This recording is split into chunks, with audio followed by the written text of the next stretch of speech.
Vande Bharat train सुद्धा सुरू करणार येणार आहे, त्याबद्दल जोगदंड. Yes please. चेंबरची रिॲक्शन बाकी आहे. येतो येस.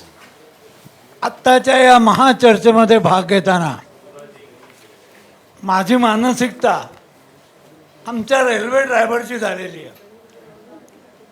दिव्याहून गाडी घेऊन आल्यानंतर सेंट्रल रेल्वेच्या हद्दीत सिग्नल मिळत नाही, मालगाडीच्या ड्रायव्हरची मानसिकता. आणि एकंदर बजेटचं फलित पाहिलं तो घोषणा दणक्यात आहेत, हजारो कोटी रुपयाच्या आहेत. 600 वंदे मातरम एक्सप्रेस ट्रेन आहे, त्या सुपरफास्ट आहेत, त्या 160च्या स्पीडने जाणार. त्याच्या इम्प्लिमेंटेशनची आत्ता जर विचार केला, ठाणं दिवा आमचा मार्ग झाला, 8 वर्ष लागली, फक्त 12 ते 14 किलोमीटरचा. कोकण रेल्वेचा आमचा ब्रिज, चिनाब ब्रिज 2003 साली काम सुरू झालं होतं, अजून ते संपलं नाही, अजून तर चालूच आहे. आणि म्हणून रेल्वेच्या एकंदर कारभारामध्ये इम्प्लिमेंटेशनचा रेट बरं आणि ते प्रवासाच्या पदरात कधी पडणाराचा विचार करावा लागतो. बरं ठीक आहे. आज वंदे मातरम गाड्यांचा विचार केला, ड्रायव्हर किती लागतील? को ड्रायव्हर लागेल, साधा असिस्टंट ड्रायव्हर चालणार नाही. एवढ्या स्टाफची रिक्वायरमेंटची अरेंजमेंट रेल्वेकडे आहे का? आज आपला ठाणे दिवा 5वा 6वा मार्ग झालेला आहे, 2 ॲडिशनल ट्रॅक. याचा अर्थ दिवसाला तुम्ही कमीत कमी सर्वसामान्यांसाठी गाड्या चालवायच्या असल्या बरं तर 600 ते 800 जोगदंडजी, ज्या देशामध्ये जीएसएलव्ही, आता त्या गाड्या कोणासाठी ज्या देशामध्ये जीएसएलव्ही रॉकेट बनवलं जातं सॅटेलाइट सोडण्यासाठीचं, तिकडे हायस्पीड ट्रेन चालवायला ड्रायव्हर मिळणार नाही. त्या देशामध्ये हायस्पीड ट्रेन चालवायला ड्रायव्हर नाही का मिळणार? समराईज करतो, इम्प्लिमेंटेशन करायला भरपूर वेळ जाईल, प्रवाशांच्या पदरात त्याची फळं पडायला 15 ते 20 वर्ष लागतील. पुढच्या जनरेशनला मिळते. Yes. I'll give that answer. Yeah. एक मिनिट. जे रेल्वेवरती हे बोलले, let me tell you, we are the biggest in the world today. आपली जी अप अँड डाऊन लाईन आहे, it runs into almost 80,000 kilometers. The amount of rolling stock what we have is the largest in the world. यूएसच्या American oil कंपनीजनी अमेरिकेमध्ये रेल वाहतूक ठप करून टाकली होती, क्योंकि त्यांचा आयडिया होता की कार कंपनीजचा मॅक्सिमम सेल व्हायला पाहिजे, तो people will only travel by cars and by aeroplanes. We are the largest railway network today.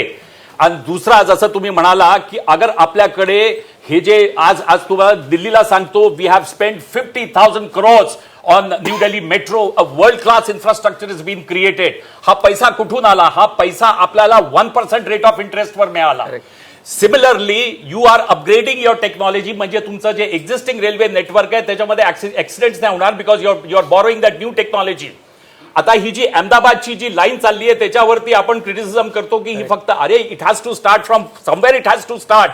तुम्हाला मेरिटोरियम मिळतोय for 15 years, you don't have to pay interest, and Japan is going to give it to your for 0.5%. त्याचा फार small part मुंबईच्या भागात आहे ना, तो बाकीचा गुजरातमध्ये हा प्रॉब्लेम आहे. बरोबर आहे, पण एक चीज विसरता, I have the highest respect. आपले एक minute, vibrant Gujarat, I call it as vibrant Gujarat. Read that book which has been written by the famous economist who's the chief economic advisor to Prime Minister Vivek Debroy. Tambe sir ती बातमी वाचली, आपल्या जे बीकेसीला bourse आहे त्याच्यात ते सगळं तिकडे सुरत बोर्सने त्यांना बोलवलं होतं, तुम्ही तिकडे या लेवलने जर का ती प्रगती नेमकी कुठे जाणार तेही बघायला पाहिजे. But let me tell you, now we conclude this, and before we conclude, let me tell you a very important thing. जे मी आता जोशींना पण सांगत होतो, in the last 30 years the movement in the economy has taken place to a certain extent की today ministries can be close down. I will give you a very good example. Ministry of civil aviation मध्ये civil aviation cabinet मिनिस्टरला काही आता काम नाहीये. Main काम होतं की एअर इंडियाचं एंटरप्राइज व्हॅल्यू मिळायला पाहिजे, ती गव्हर्नमेंटला मिळाली, तुम्ही ती सेल केली, टाटाजनी घेतली. प्रायव्हेट एअरलाईन्स आलेले आहेत, त्यांना रेग्युलेट करण्यासाठी मिनिस्टरचा काय, cabinet minister has no role to play. It is DGCA, the regulator, which is suppose to play the important role. As far as new airport construction जे चालणार आहे त्याच्यामध्ये DGCA has no role. It is national airport authority of India which is going to construct the airports. मग मिनिस्ट्रीचा role काय राहिला? There is no role. Support this or not? I support this because this is the development which has taken मग place या in the last देशाला 30 years. एक public limited company करून shares वाटून टाकूया देशाचे. See, we are not talking about that. What I am saying is का telecom नाही? माझं म्हणणं आहे की जर का गव्हर्नमेंट याच्यातून सगळं बाजूला जर तुम्हाला हवंय असं होणं. सी तुम्ही काय म्हणता हे बघा जोशी, तुम्ही काय म्हणता, तुम्ही दोन्ही टंक्यावर हे करता. That is my job. First when highways were being constructed तुम्ही म्हणाला प्रायव्हेट वाल्यांना द्या BOT बेसिसवर, build own operate and transfer. त्याच्यानंतर जेव्हा इन्फिरियर क्वालिटी ऑफ रोड्स तुम्हाला मिळाले, again you go back to Nitin Gadkari and tell Nitin Gadkari to construct the national highways. So again government is got in to the construction of the highways. Private sector has been a big failure. Let me tell you. ठीक आहे, मला एक शेवटच्या फक्त मी comments घेतो कारण मग योग्य वेळी थांबण्यामध्ये. येस, तुमची एक कमेंट घ्यायची होती. येस, तुमचा एक बेसिक टेक आणि काही स्पेसिफिक मुद्दा जसं की ट्रान्सपोर्ट आहे, जसं की टॅक्सचा आहे, जसं की क्रिप्टोचा आहे त्याच्याबद्दल. बरेच मुद्दे वेगवेगळ्या पद्धतीने चर्चा केली. राज्याच्या व्यापार उद्योगाची शिखर संस्था म्हणून गेले 100 वर्ष महाराष्ट्र चेंबर एक महत्वाची भूमिका बजावते. आणि या बजेट पूर्वीच्या सकाळच्या सत्रामध्ये आणि गेले 2 दिवस किंवा अर्थमंत्र्यांच्या वेळी प्रत्यक्ष भेटलो त्यावेळी आम्ही 2 मुद्दे मांडले होते प्राधान्यानं. या 2 वर्षाच्या कोरोना पॅन्डेमिकमध्ये सर्वाधिक सफर झालेला आहे तो व्यापारी आणि MSME सेक्टर. याला सरकार डायरेक्ट काही इन्सेंटिव्ह देईल अशी आम्हाला अपेक्षा होती. ती आमची अपेक्षा पूर्ण झाली नाही, याबद्दल आमची निराशा आहे. परंतु ओव्हरऑल गव्हर्नमेंटनं हे जे बजेट केलेलं आहे ते इन्फ्रास्ट्रक्चर आणि ॲग्रिकल्चर फोकस बजेट आहे आणि या क्षेत्राचा डेव्हलपमेंट होणं हे व्यापार उद्योगाला सपोर्टिंग राहणार आहे. त्यामुळे आम्ही या इन्फ्रास्ट्रक्चरवर सरकार जे एक्सपेंडिचर करणार आहे किंवा इन्व्हेस्टमेंट करणार आहे त्याचं आम्ही स्वागत करतोय. शेतीसाठी सरकारनं ज्या काही 2-4 वेगवेगळ्या योजना दिल्यात त्याचंही आम्ही स्वागत करतोय. याबरोबर सरकारनं एक गोष्ट आमची जे मांडली होती सरकारकडं ती मान्य केली आहे स्टार्टअपसाठीची. त्यामध्ये ॲग्रो स्टार्टअपसाठी सरकार नाबार्डकडून डायरेक्ट फायनान्स करणार आहे. परंतु त्याबरोबर आमची एक सरकारकडून अपेक्षा आहे, फक्त घोषणा आता डिटेल वाचल्यावर कळेल. व्हेंचर कॅपिटलिस्टचा अप्रोच नाबार्डनं ठेवावा लागेल. नाबार्ड पुन्हा कोलॅटरल किंवा बाकीच्या अटी शर्ती असं जर लागायला लागलं तर त्याचा उपयोग होणार नाही. तर या कृषी स्टार्टअपसाठी नाबार्डचा इझी फायनान्स असला पाहिजे, कमी इंटरेस्ट असला पाहिजे, तर त्याचा आम्हाला उपयोग होईल. थोडंसं ऍड करतो तुम्हाला, म्हणजे असं काही तुम्ही सुचवते की नाबार्डने आता शार्क टँक सारखं काहीतरी केलं पाहिजे? 100% करायला पाहिजे. नाही, सिरियस, व्हाय नॉट? तुम्ही ते असं केलं agro economy, for agro business 100% केलं पाहिजे. नाबार्ड. येस, करायलाच पाहिजे. कारण आज स्टार्टअपमध्ये आम्ही फक्त 60,000 स्टार्टअप आहेत आमच्याकडे, पण यामध्ये युनिकॉर्न 80 आहेत. जगातल्या जगामध्ये 600 युनिकॉर्न झाले, आम्ही त्यामध्ये 80 आहे. 60,000 मध्ये 80 हे जगाच्या ह्याच्यामध्ये आमचा रेशो चांगला, त्यामुळे आमच्याकडे ती कॅपॅसिटी आहे. थोडेसे मदतीची गरज आहे स्टार्टअपला. एक वर्ष सरकारनं टॅक्स इन्सेंटिव्ह एक्सटेंड केलं स्टार्टअपसाठी, तीही सुद्धा चांगली मूव्ह आहे. आणि 25,000 किलोमीटरचे नवीन हायवे देणार, 400 वंदे भारत रेल्वे देणार. ह्या इन्फ्रास्ट्रक्चरचा बूस्ट हा इनडायरेक्ट आम्हाला ट्रेड इंडस्ट्रीला फायदा होईल. परंतु डायरेक्ट इन्सेंटिव्ह आम्हाला जे पाहिजे होतं ते सरकारनं दिलेलं नाही. करदात्यांच्या दृष्टिकोनातून सरकारनं कररचनेमध्ये कुठला बदल केला नाही. आता यांनी सांगितलं शेतीला कर लावा. तुम्ही जर रिच फार्मर कशावरून ठरवणार, तर ते अतुलजी म्हटले की 5 एकर वाल्या, तर 10 एकरच्या पुढच्याला पकडा तुम्ही टॅक्स लावायचा असेल तर.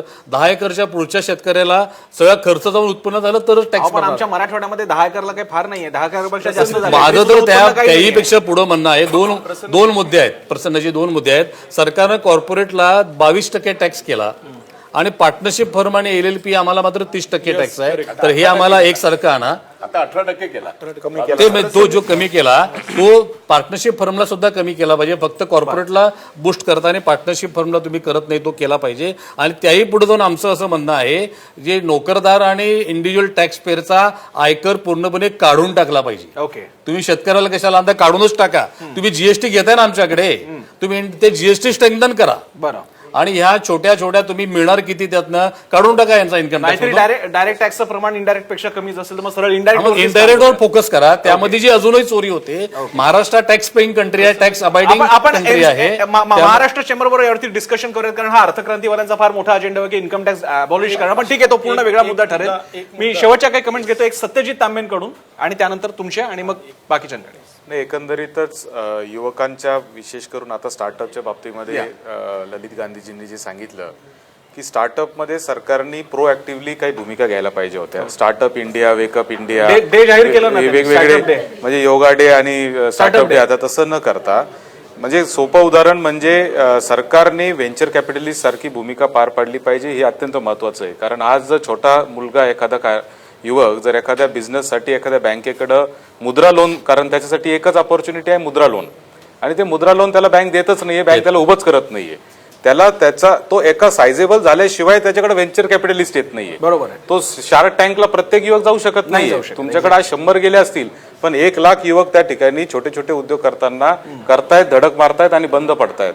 त्यांच्यासाठी म्हणून सरकारने काहीतरी उपाययोजना करायला पाहिजे होती, जी डायरेक्ट इन्व्हेस्टमेंट जर त्याच्यामध्ये जर स्टार्टअपमध्ये सरकारने केली आणि त्याच्यात स्टेक घ्यावं, सरकारने त्याचा बिझनेस करावा, व्हेंचर कॅपिटल सारखी भूमिका त्याच्यामध्ये ठेवी. त्याच्यातूनच याच्यावरती एक चीज सांगतो, हे जे म्हणतात आहे की सगळं सरकारने करायचं, लेट मी टेल यू, मी एक सेंटेन्स सांगतो. रिमेंबर, जो पण माणूस बिझनेस करतो, understand this sentence, businesses are meant to go phut. This is a very important statement which I making. Let me complete. Businesses are meant to go phut. Venture कॅपिटलमध्ये, private इक्विटीमध्ये पण जेव्हा ते 10 कंपनीजमध्ये इन्व्हेस्ट करतात, त्या 10 कंपनीची इन्व्हेस्टमेंट फट जाते. त्यांचा आयडिया हे असतो की too fast growth in too short time. 8 companies अगर फट गेल्या आणि 2 कंपनीजनी प्रॉफिट दिला, तो we are able to equate the losses. Approach can be change. आज व्हेंचर कॅपिटलिस्टला प्रॉफिटच कमवायचा असतो, गव्हर्नमेंटला रोजगार निर्मिती करायची असते, गव्हर्नमेंटला माणसं उभे करायचे असतात. त्याच्यामुळे अप्रोच वेगळा असू शकतो आणि 10 पैकी एकच सक्सेसफुल झाला तरी काय फरक पडतोय. सर, एसटी प्रायव्हेट झाल्यानंतर रुरल एरियाच्या, रिमोट एरियामध्ये कोणी प्रायव्हेट कंपनी घेऊन जाणार नाही, तिकडे गव्हर्नमेंट जाते. म्हणून गव्हर्नमेंटला आपण सगळं म्हणणं फार सोपं आहे की गव्हर्नमेंट नकोय आम्हाला याच्यामध्ये, पण अगेन वी हॅव टू, एक जनकल्याणसाठी सरकार असते, प्रायव्हेट कंपनीचा तो मोठोच नसतो. एनिवे, येस, तुम्ही 2-3 मुद्दे प्रामुख्याने चेंबरचा पदाधिकारी म्हणून मांडले पाहिजेत. एक म्हणजे सहकारी संस्थांच्या मध्ये जो कर होता तो 18% 15% आणलेला, ही एक चांगली गोष्ट कोऑपरेटिव्ह क्रेडिट सोसायटीसाठी झालेली आहे. दुसरी गोष्ट म्हणजे आपण पुढच्या 10 वर्षात सगळीकडं ई व्हेकल अथवा ई रिक्षा, ई बसेस हे होणार आहेत. त्याच्यासाठी एक चांगली तरतूद होणं गरजेचं होतं, ज्याची अपेक्षा आपण सगळेजण लावून होतो. तर ती गोष्टीचा अभाव कुठेतरी आपल्याला यामध्ये दिसतो. तिसरा जो तांबे साहेबांनी सांगितलं, मगाचपासून आम्ही ऐकत होतो, आम्ही एक शेतकरी पुत्र म्हणून तांबे साहेब सांगतो, त्याचा इन्कम फिक्स करायचा क्रायटेरिया हा पहिल्यांदा ह्याच्यावरती प्रामुख्यानं विचार व्हावा. याच्यापूर्वी अतुल लोंढे साहेबांनी सांगितलेलं बरोबर आहे की बऱ्याच वर्षापासून ही डिस्कशन आहे की तो श्रीमंत, अतिश्रीमंत हा कसा गणला जावा, अतिश्रीमंतावरती टॅक्स लावावा, अतिश्रीमंत शेतकऱ्यावरती टॅक्स लावावा, ह्याच्याबद्दल कुणाचंही दुमत असणार नाही. पण याच्यामुळं कुठेतरी अल्पभूधारकावरती कुठं अन्याय होऊ नये याची आपण काळजी घ्यावी. सगळ्यात शेवटचा मुद्दा आहे जो आमच्या ललितभाईंनी मांडलेला. आपण पहिला डोस दिला, दुसरा डोस दिला, आता बूस्टर डोस देणार आहात. मागच्या 2 वर्ष झालं जे आपले गरीब व्यापारी आहेत, रस्त्यावरचे व्यापारी आहेत, ज्यांचं दुकान आहे, ज्यांचं पोट पाणी यावरती चालू आहे, असे सगळे उद्योग कोरोनाच्या काळामध्ये बंद आहेत. हॉटेल व्यावसायिकांची प्रचंड पिळवणूक झालेली आहे. ह्या सगळ्या व्यवस्थेला कुठेतरी चालना मिळण्यासाठी त्यांनाही डोसची गरज होती. जो आर्थिक डोस ह्या बजेटमधून मिळावा याची अपेक्षा आम्ही सगळे चेंबरचे पदाधिकारी करत होतो.